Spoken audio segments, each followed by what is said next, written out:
వచ్చేసారా? ఇంకెవరన్నా రావాలా? కాఫీలు టిఫిన్లు అయినాయా? తృప్తిగా చేశాను సార్.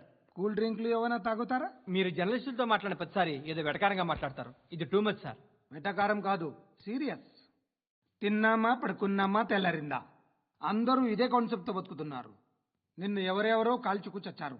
ఏం జరిగిందో, ఎందుకు చచ్చారో కారణాలు ఇంకా మాకు తెలియవు. మీరేమో నిమ్మకు నిరేతని పోలీస్ డిపార్ట్మెంట్ అని రాసేసి వెళ్ళిపోతారు. కానీ ఇంత వైలెన్స్ జరగడం మంచిదంటారా? మంచిదే. పేపర్లో మంచి మంచి హెడింగ్లు పెట్టుకోవచ్చు, ఎక్కువ పేపర్లు అమ్ముకోవచ్చు. మీ టీవీలో ఈ నేరాలన్నిటి మీద మంచి మంచి ప్రోగ్రాంలు చేయొచ్చు.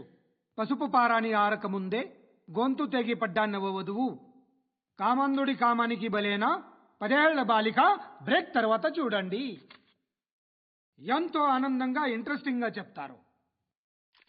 ఎలా చంపొచ్చో వివరంగా షూట్ చేసి మరీ చూపిస్తారు. జనం కూడా చూస్తారు. టీఆర్పీ రేటింగ్స్ పెరుగుతాయి. పుష్కలమైన యాడ్లు, డబ్బుకు డబ్బు.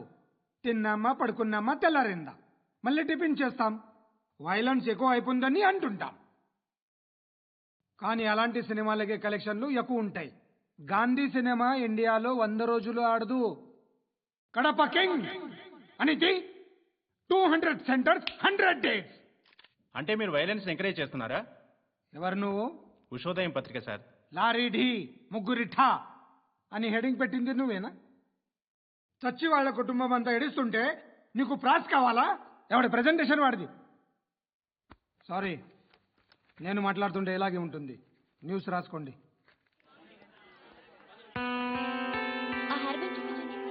ఇందులో బ్లూ కలర్ ఉందా? రేపు వస్తాయండి. శృతి శృతి శృతి, ఓ చూసావా నీకోసం ఎంత పరిగెట్టుకుంటూ వచ్చాను. ఆయాసం వస్తుంది. ఆగు Shruti. How is my dress? చాలా చెప్పు, బాగుంది. నీకు నచ్చకపోతే ఇప్పేస్తాను. Yeah it's good. Thank it's you. Good, very good. Come this side. Come. అబ్బా, నాకు తెలుసు. ఒక్క నిమిషం. శృతి, ఈ టొమాటోలు ఎంత బాబు? ఎందుకు శృతి? సికింద్రాబాద్ వెళ్ళి చికెన్ తెచ్చుకుందాం పదా. వద్దు. కమ్ విత్ మీ అయ్యో ప్లీజ్ ప్లీజ్. నా మాట విను. చేతి Please, శృతి. వదలండి. ఆటోలో వెళ్దాం. చేపలు, రొయ్యలు, నాకు పీతలు వద్దు. ఏవి ఇవ- కావాల్సి చా- పెడతాను శృతి. Please Shruti, hi. రావా? ఈడు నీకేమవుతాడో తెలీదు, నాకు మాత్రం నచ్చల. నీకు నచ్చాల్సిన అవసరం లేదురా. ముందు నువ్వెవరో చెప్పు. ఏం అనుకోకే.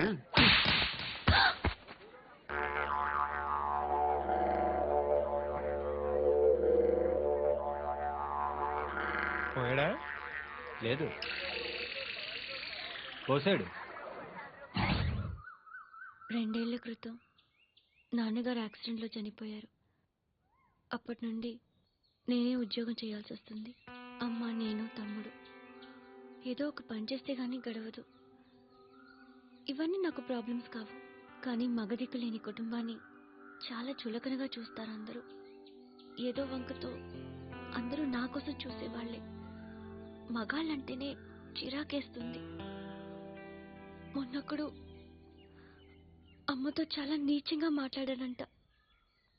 నన్ను ఉంచుకుంటానని చెప్పాడంట. ఎవడాడు? హే, లీవ్ ఇట్. ఎవడాడు? ఎవరైతే నేను వదిలే.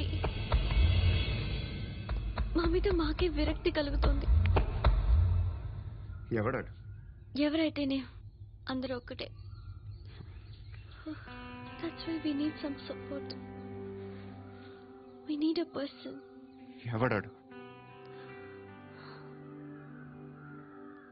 ఎవడాడు?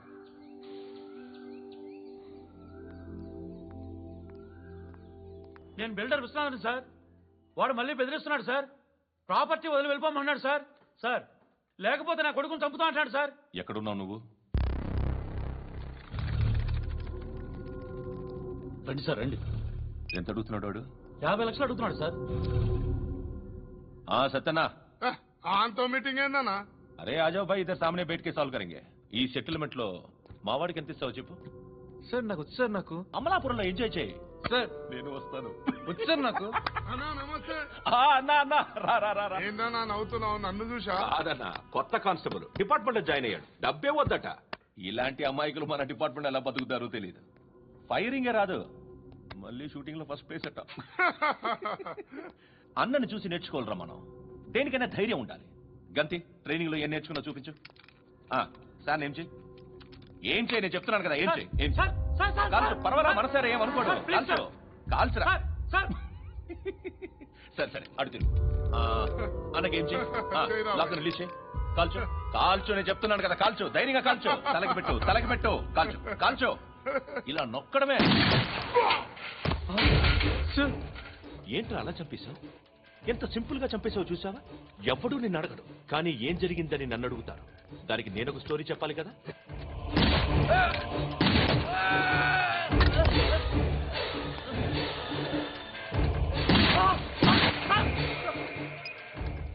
హలో సార్ ఇక్కడ పాత రౌడీ షీటర్ సత్తన్న మన కానిస్టేబుల్ ఆనంద్ ఒకరినొకరిని కాల్చుకొని చనిపోయారు సార్ మన వాళ్ళని కొంచెం అర్జెంట్ గా పంపించండి